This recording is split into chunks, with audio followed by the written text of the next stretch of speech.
Hey everyone, Gilly Close Call Sports. Cardinals starting pitcher Kim retires a batter to end the third, walks the first batter to start off the fourth, and then gives up this single, followed by... The first two men aboard in the fourth, and now... I think it has to be. I mean, it counts as a mound visit, right, because you get 5 of them a game, but does it count as a coach's visit? Anyone notice anything strange?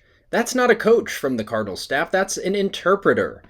To translate Korean to English and vice versa, the trips to the mound rule is not a rule itself. It's actually an umpire interpretation. This is from the MLB Umpire Manual, and states that an interpreter may enter the field unaccompanied by a manager or coach during a pitching change at the start of an inning. Other than this scenario, interpreters are not permitted onto the playing field at any time without the presence of a coach, manager, or trainer with the interpreter, including when a catcher and or infielder visits the mound. So this appears, because it's in the middle of an inning, to be a prohibited visit. What do we do?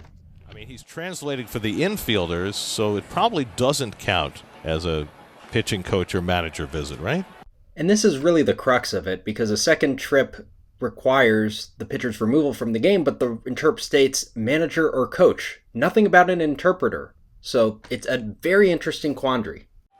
But that's got to be a visit, Gary. I'm sorry. So stick a pin in that, because there's no possible way that could ever come back to haunt anyone, right? Well, this happens next. 3-2 coming.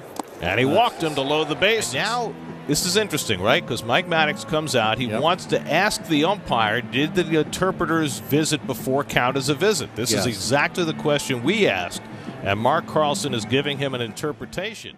So Mike Chilt comes out to talk to Carlson. Now, I happen to agree with what Carlson's doing here. I think him denying this is absolutely the right move within the spirit of the rule. You shouldn't have people coming from the dugout 2 times to the pitcher during the same inning and not have to remove the pitcher. I agree with Carlson here, but the Cardinals say it's a translator. He's interpreting. He's not a coach. He's not providing any coaching. So the umpires get together, Carlson, Baker, and then the 2 AAAs, Miller and Rosenberg, because this is a double-header, so there are only 2 full-timers on this crew, and they decide, you know what? You're right. We're going to go ahead and allow that visit. It's the pitching coach's first visit of the inning. Rojas comes out and says, I just saw 2 people come from the dugout, as the Cardinal scoreboard operator says, that's a mound visit. And so Carlson says, you know what, Baker, come back.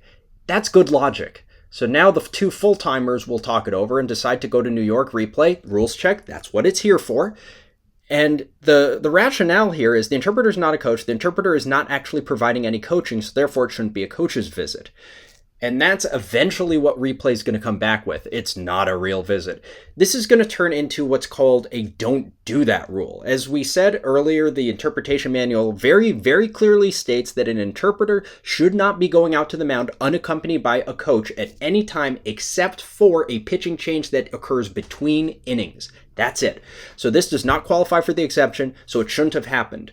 But the umpires failed to warn or failed to break up that mound visit. They allowed the translator to be out there and have the full mound visit without any intervention. They shouldn't have, but they did. I'd love to see Angel Hernandez here, because just to see what the reaction would be. People love to pile on Angel when this stuff happens, but not on any of the other umpires. It's very curious. It's not just Angel, it's a league-wide thing when the rule is confusing, and this rule is confusing.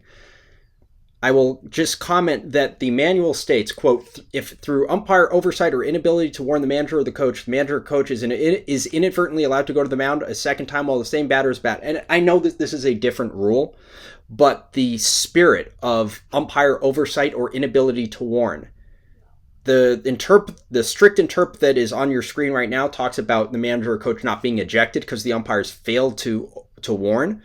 And I think that it's in the same vein, although it's not directly the same. It's in the same spirit that because the umpires failed to warn, the Cardinals don't get punished with the second coaching visit. It's more of a, don't do that. We caught you. You got away with it. But don't do it again.